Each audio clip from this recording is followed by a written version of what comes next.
आज कॉफी सकाळ सकाळ झाडावर चढली, चढताना तर वर चढली पण उतरताना घाबरली। मग मी कॉफीला झाडावरून उतरवली। संडे होता तर मी माझ्या स्टाईलने भंडारी मसाला टाकून मटण बनवलं होतं। मटणासाठी तेल न टाकता शिजवलेला कांदा, टोमॅटो आणि भाजलेल्या खोबऱ्याचं वाटण करून घेतलं। त्यानंतर कुकरमध्ये 3 चमचे तेल घालून घेतलं। तेल गरम झाल्यानंतर त्यामध्ये मिरची घालून घेतली। त्यानंतर त्यामध्ये आलं लसूणची पेस्ट घालून घेतली। पेस्ट छान सोनेरी कलरची झाल्यानंतर त्यामध्ये 2 चमचे भंडारी मसाला, 1 चमचा हळद घालून ते छान परतून घेतलं। त्यामध्ये बारीक केलेलं वाटण घालून घेतलं। वाटण छान परतून झाल्यानंतर त्यामध्ये मटण घालून घेतलं।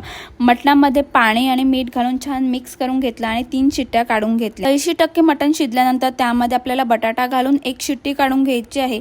मटण शिजल्यानंतर त्यामध्ये आपल्याला गरम मसाला आणि कोथिंबीर घालून 2 मिनिटं शिजवून घ्यायचं आहे की आपलं गरमागरम मटण तयार झालं। आणि संध्याकाळी केली होती कॉफीची आंघोळ। कॉफी आंघोळ करताना अजिबात त्रास देत नाही, एकदम गुड गर्ल आहे। भेटू पुढच्या ब्लॉग मध्ये, तोपर्यंत सबस्क्राइब